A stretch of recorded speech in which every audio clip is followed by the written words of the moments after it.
Students, this class is in continuance of the last class where I was dealing of the gate questions. So that was the part 1 gate, and this will be the part 2 gate where I am going to explain a few more questions, the questions which are available to me or which I do have. So there I had explained up to 22nd question.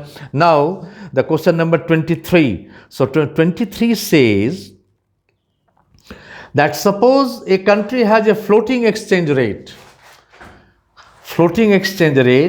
and no capital controls. It also has a recessionary gap, right? Mind the question. Suppose a country has a floating exchange rate and it has a recessionary gap. So aggregate supply is more than the aggregate demand. This is what recession is. It tackles this with an expansionary fiscal policy, right? In the final equilibrium, people expect its exchange rate to stay at its new value. Which of the following statement is true or false? So here there will be an initial increase in demand, probably of government purchases and consumer spending. No. As demand increases, incomes and money demand start to increase, causing a rise in the interest rate and in turn in the exchange rate. Number C, the interest rate must end up at its initial value, so money demand must return to its original level. No. Output will end up higher than it was initially. No. Option B would be the answer. As demand increases, incomes and money demand start to increase, right? Causing a rise in the interest rate and in turn the exchange rate. So the B would be the correct answer of question number 23. 24. If friend has told you that his multiple regression has a high R square, fine. But all the estimates of the regression slopes are insignificantly different from 0 on the basis of the t-test. This has probably happened because intercept has been omitted. No. Explanatory variables are highly collinear. That could be the answer. Explanatory variables are highly orthogonal. No. Dependent variable does not vary by 1. No. So B would be the answer. This has happened only due to the fact that the explanatory variables, the different values of x, are highly collinear among themselves. So due to high degree of multicollinearity, this has happened the case. 24. And right from 25, if level of investment 25, what says which of the following statement is about YA? This is the endogenous growth model. Y equal to AK type growth models. So this Y equal to AK. This is answer would be the C. These are called endogenous growth theories. And it is a recent development in economic growth. A very few years back, this endogenous growth model has come into, and still work is going on this growth model. So for the time being, Y equals AK. This is endogenous growth theory. Answer would be the C.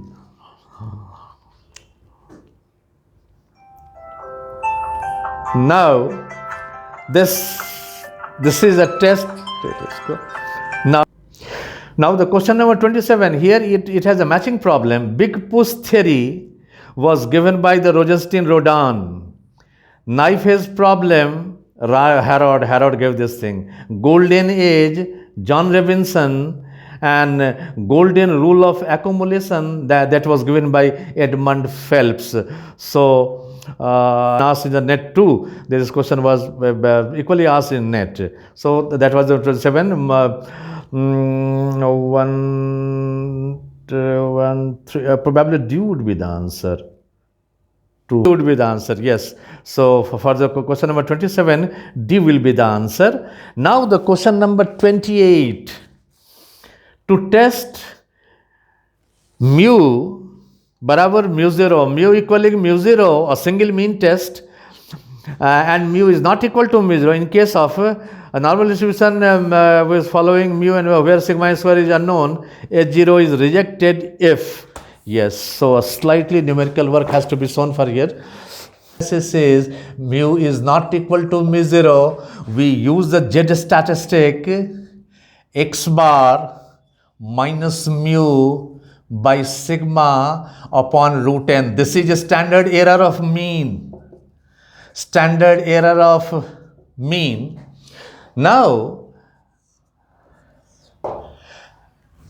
question has been asked that when H0 is rejected, now this is Z calculated, and then we see the value of Z in Z table.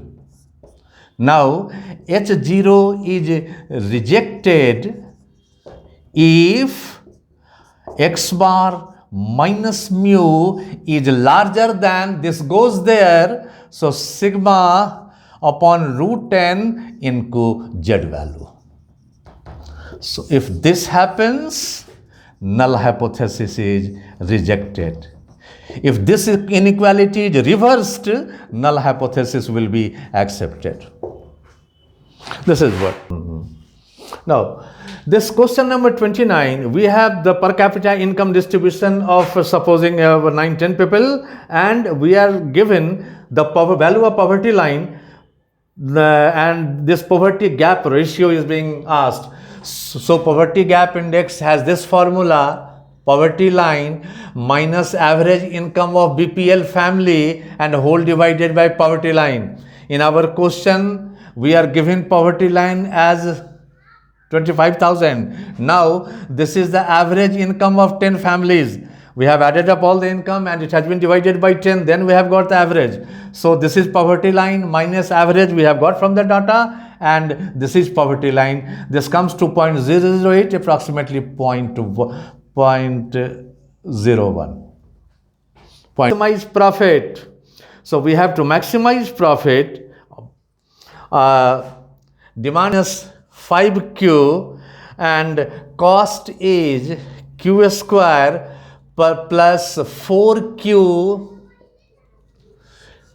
multiply by Q, so we get the total revenue. So first we total revenue 28Q minus 5Q square. Get once differentiated, we get marginal revenue 28 minus 10Q. Now MR equals MC. So 28 minus 10Q is Q square plus 4Q.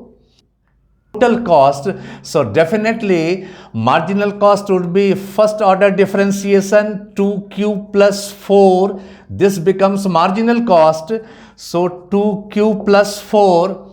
Now 12Q is 24. So Q is 2, and price, monopoly price 18 minus 10, that is 18. So this will be the monopoly output, this will be the monopoly price. Calculate maximum profit.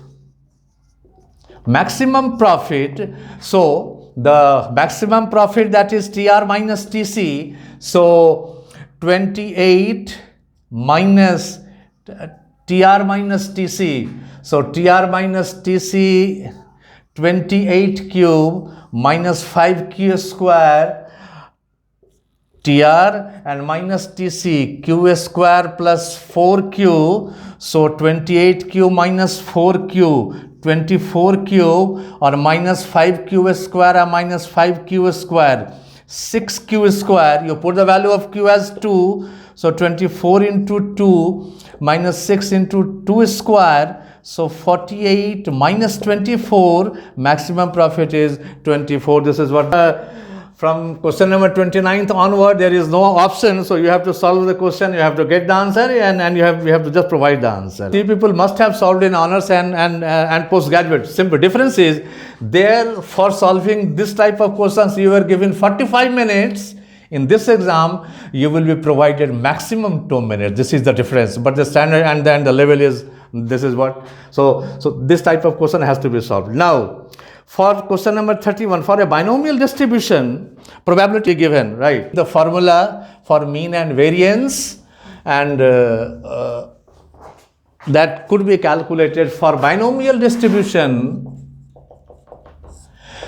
Mean is NP, variance is NPQ, and SD is under root n. This is what these three formula have to be kept in mind for binomial distribution. Now in this sum, what it says, for the probability function is given of a binomial distribution 10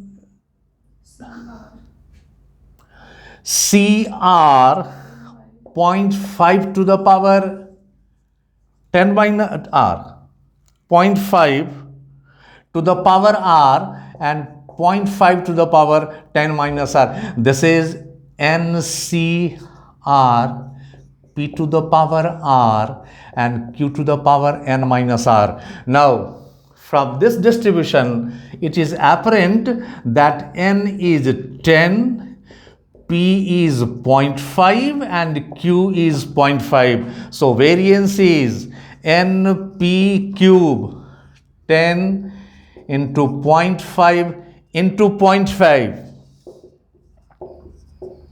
2.5, and so SD is square root of variance, so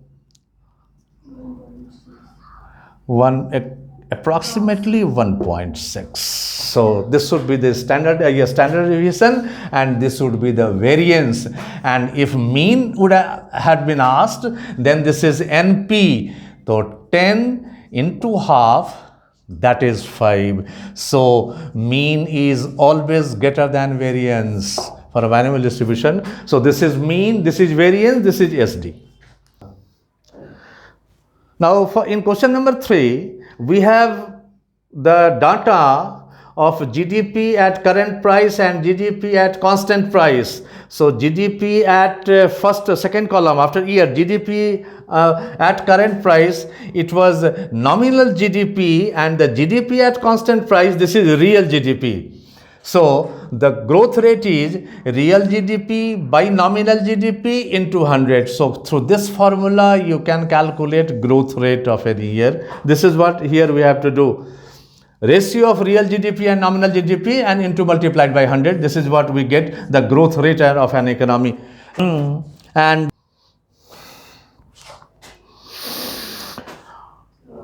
34 इसमें भी बस बताना था कि K by Q by K. 34, what they have asked in 34? 34. Provide for the Indian economy, GDP at constant, gross saving rate, gross capital formation, current price, GDP at current market price, the average investment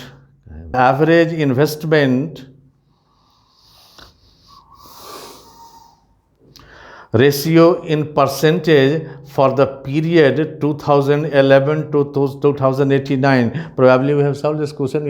Capital formation, that is investment.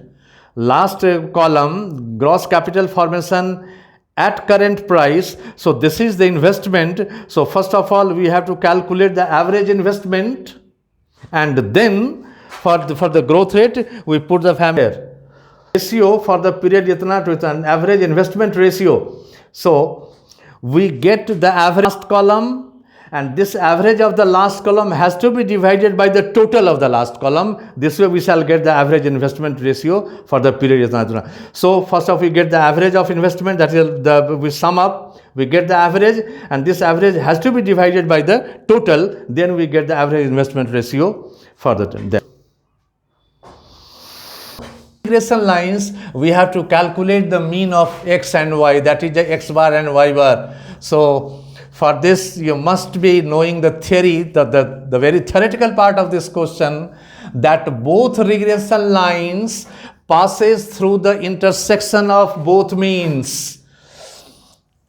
Now this is xy plane, this is x bar, this is y bar. If this is y on x, this is x on y. So both regression line passes through the intersection of x bar and y bar. This has been asked in the question, that we are given two regression equations, and regression equation is 8x minus 10y plus 66, 0, and 40x minus 18y to 14. Simply these two simultaneous equations have to be solved for two variables. If you solve this, x could be 13, y would be 17, and that would be x bar and y bar. Keeping these two simultaneous equations, you solve on your own, get the value of x, you will get 13. That becomes x bar. Here is x bar and it is y bar. And you put the value of x in another equation, you get the value of. So x bar 13 and y bar 17, these are the averages of two variables x. Right. Now here variance of x is 9. So standard deviation of y will be what? Right.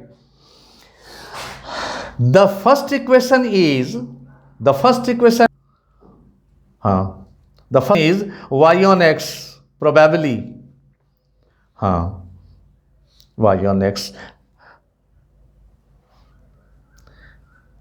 8x minus 10y plus 66, 0. This is a regression equation of y on x. So arrange it in a standard form, y alpha plus beta x, because we want the value of beta. So 10y is 66 plus 8x. So y is 66 by 10 plus 8 by 10x. Now this beta is 8 by 10, 4 by 5. And from another equation, x on y, we must have x a plus by. So this equation needs to be arranged in this form. So here 40x equals 214 plus 18y. So x is 214 by 40 plus 18 by 40y. So this is the slope of x on y, that is 9 by 20. So beta was 4 by 5, b was 9 by 20. So we shall have to calculate first r. R is beta into b. R is 4 by 5, 9 by 20, under root 36 by 100, 6 by 10 and 0.6. So R is 0.6. Now we can calculate a standard deviation of y, because now we are having important informations. Now beta is 4 by 5, R is 0.6, and standard deviation of y, it was given. Standard deviation of x is given. Variance of x, how much it is? 9. Variance of x is 9. So standard deviation of x is 3. Now from the least square formula, and standard deviation of y has been asked. Now from least square formula we know that beta is r into sigma y by sigma x. Beta is known, r is known, sigma x is known, sigma y will be found out. So beta is 4 by 5, r is 0.6, sigma y unknown, and sigma x, since the variance was 9, so standard deviation 3. So now cross multiplication, 5 into 0.6, 3 sigma y is 4 into 3, 12. So sigma y is 12 by 3, and that is 4. So standard deviation of y is 4 and variance of y is 16. This is what was asked to be calculated, and we do. 1 by 3 education index plus life expectancy plus income index. इसका answer क्या आया था? 39th question has been asked about human development index. Now we must know first of all what is the formula, or what is the technique for getting, or for the calculating SDI. So this is the formula: 1 by 3 into education index plus life expectancy index, and plus income index. These three informations are given in the sum. So 1 by 3 into education index, this one is given, life expectancy this is, and income index this one. You add it up, divide by 3, and that would be the HDI of a country. The students, wishing you best of luck for the exam, coming exam. And now for next year exam, I have to tell something that from next month, March, I'll be running an offline and online both classes for NET as well as the GATE classes. And think, GATE is not so horrible and to be frightened. Don't get frightened from the GATE exam. Let it happen. Let the question come. We shall see what is definitely standard would be a little bit higher than the other university exam, because this exam is going to be conducted by the IITs. So they will have their own status and their own standard. So let the first exam happen, and from next month we shall be running an online and offline classes for both for GATE as well as NET, because both exams are very closely knitted and related. Don't think that NET is separate and GATE is separate. Both are closely. If one is well prepared for NET, he or she can afford GATE exam. One is well prepared for GATE, they can go for the NET exam. So joint for GATE and NET exam, you prepare jointly for the next year, and I'll be very much available from this March itself. I'll be running a separate class for online and as well as offline. And on the top of that, if any student have any problem, any query, any inquisition regarding this exam, economics, GATE, NET and all, they must tell me either through the WhatsApp or through the description, the comment box, and I'll be very much available. I'll be answering the students whatever queries they do have, and I'll be available. So this is what all for today. Once again, wishing you scintillating success for the exam which is coming on day after tomorrow, and best of luck. You give exam, then again we shall meet. This is for what today. Thanks.